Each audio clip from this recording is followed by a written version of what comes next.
welcome back to Cover by City Book Leaders, because there's nothing like books.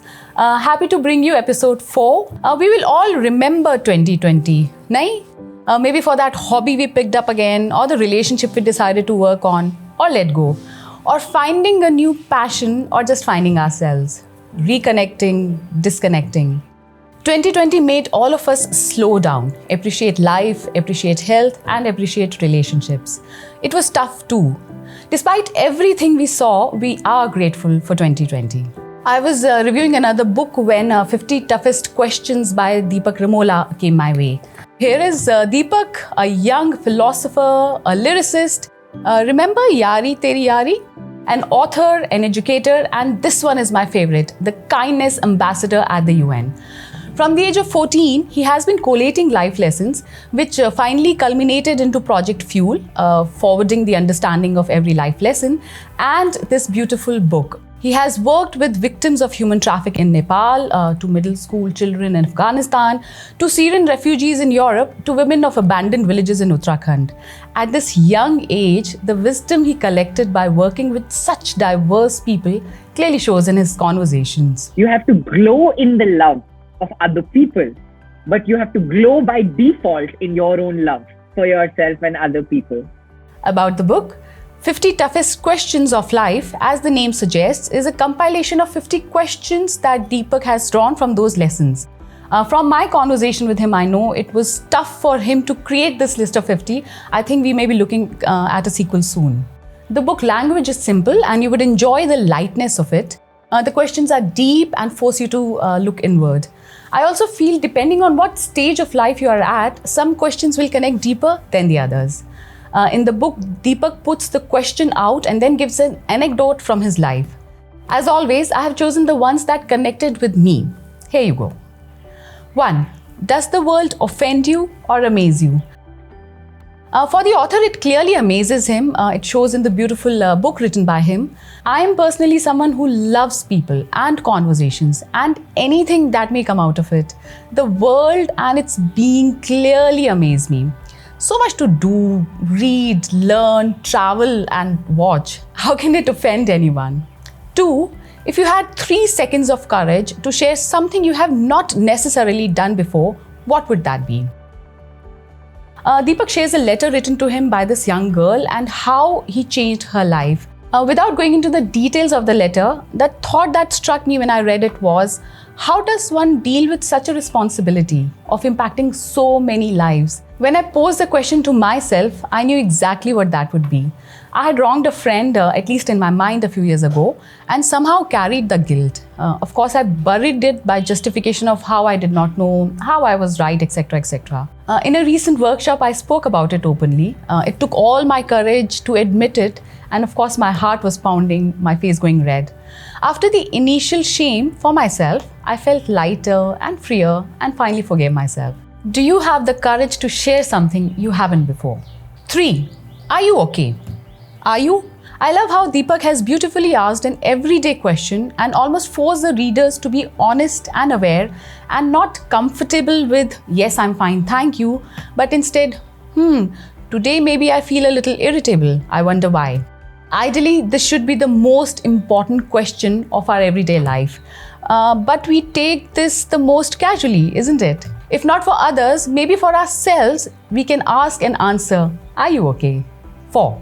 If forgiveness were essential to breathing, how often would you choke?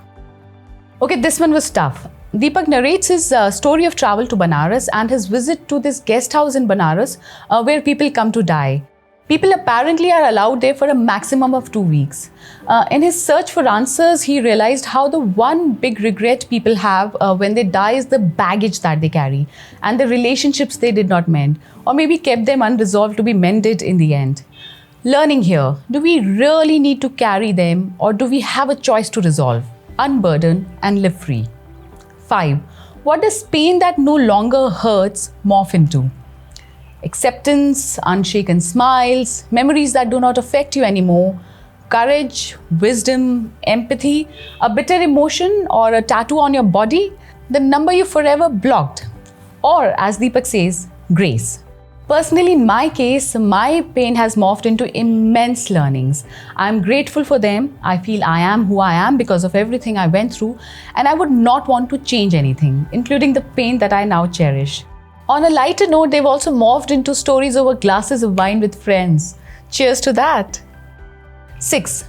What would happen if love and trust switch roles for a day in your life?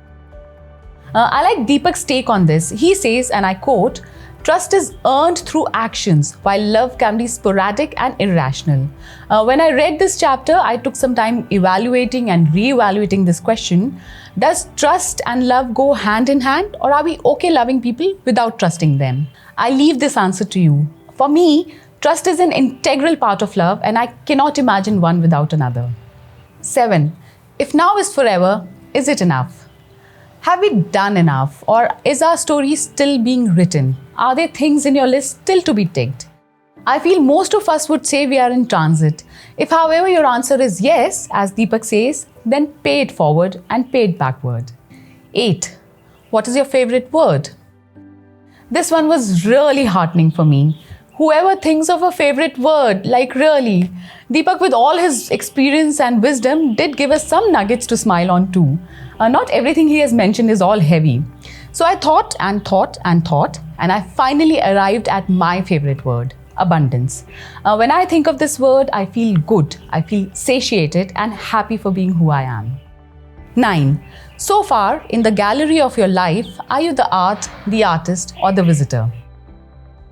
I wouldn't want to explain this question. I think you should read the book and figure this out for yourself. And finally, 10. What happened to you? I always find a hook in any book. Sometimes it does come early on, like in this one. I, however, like to keep it for the end. Deepak leaves the readers answering this question to and for themselves. I will do the same. Questions should make us think, and that is what this book is about. As always, there is so much books offer, and Deepak, with his most interesting anecdotes, life lessons and interpretations, does keep the book deep yet interesting and light.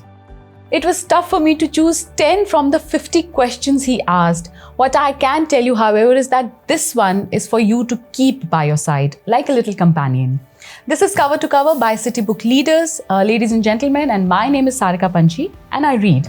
I read because every time I pick a new book, it lets me live a life of another person and see the world from that person's perspective. It makes my world richer and more meaningful. I will be back with another book soon. Thank you for watching Cover to Cover, because there's nothing like books.